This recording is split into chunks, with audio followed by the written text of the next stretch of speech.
So for my next assignment, I decided to do another dialogue, and I have a person who works with me at the library, and his name is Scott Foley.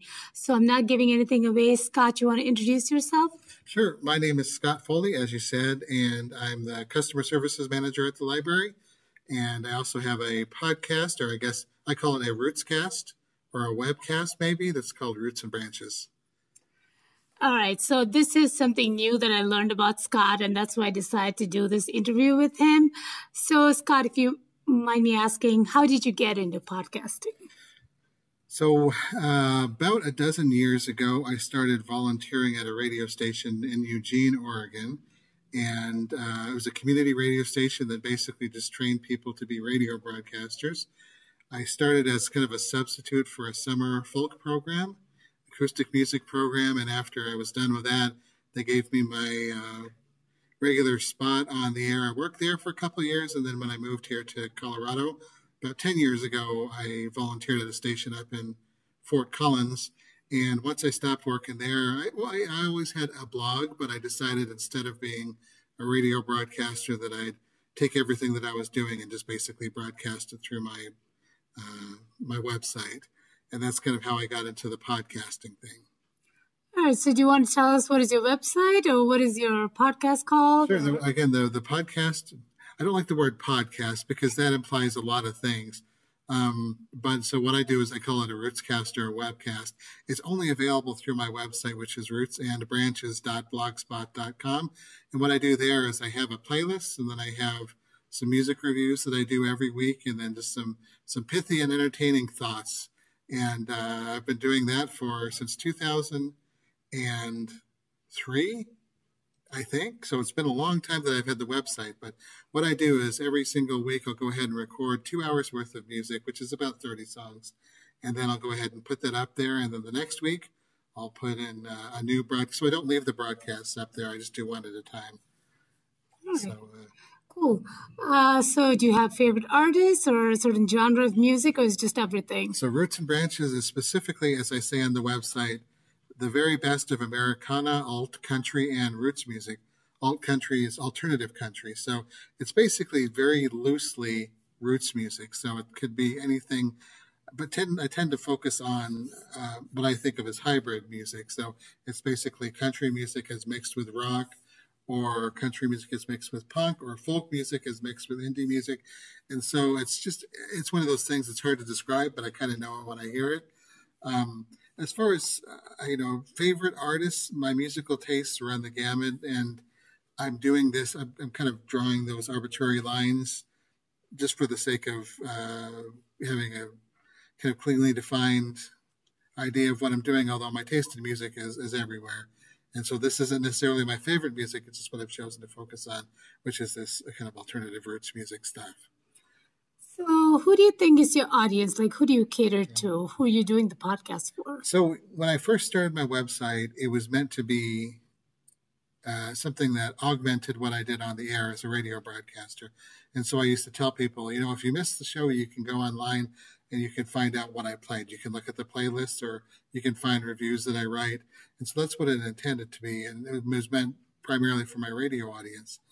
Since I've left radio, which has been about 9 months ago, it's kind of changed the way I think about it. I feel like it's kind of taken the reins off a little bit, and I haven't done a whole lot different than what I tend to do on the radio, although I don't ask people for money anymore like I used to on the radio.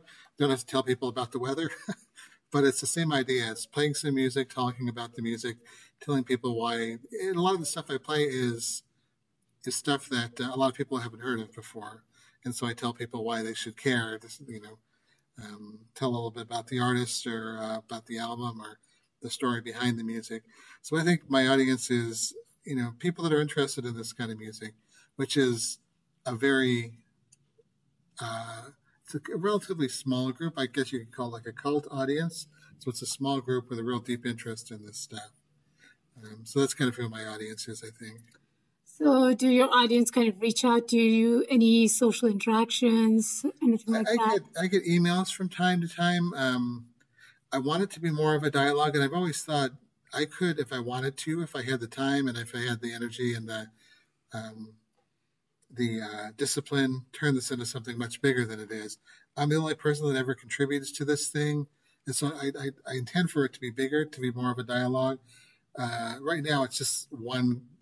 It's kind of the musical vision of one guy is one way of looking at it. So it's very much about what I like and what I want people to hear. So, what keeps you going at this? What inspires you to just keep doing it? It's momentum. I I have a it's not really love hate relationship, but it's like I push myself to do this every single week.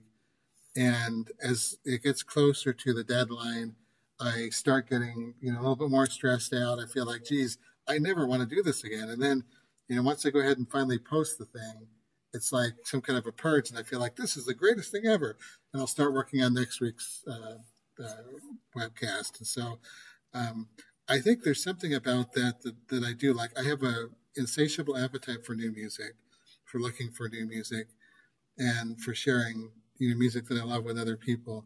Um, I also like to write at a certain level, although I think the most difficult thing about what I do is writing about music. It's hard to write about music and not to say the same thing.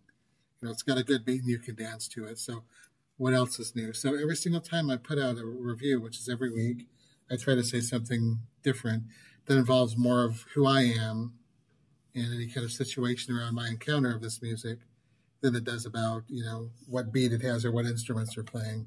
And so I'm just trying to be creative and to try and challenge myself to do this every week.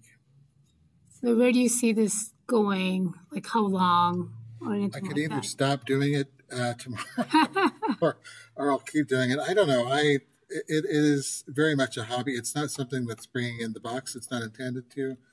It's one of the curious things about how I got here in terms of being in radio and then having this website is that now when I find new music, I always filter it through this um,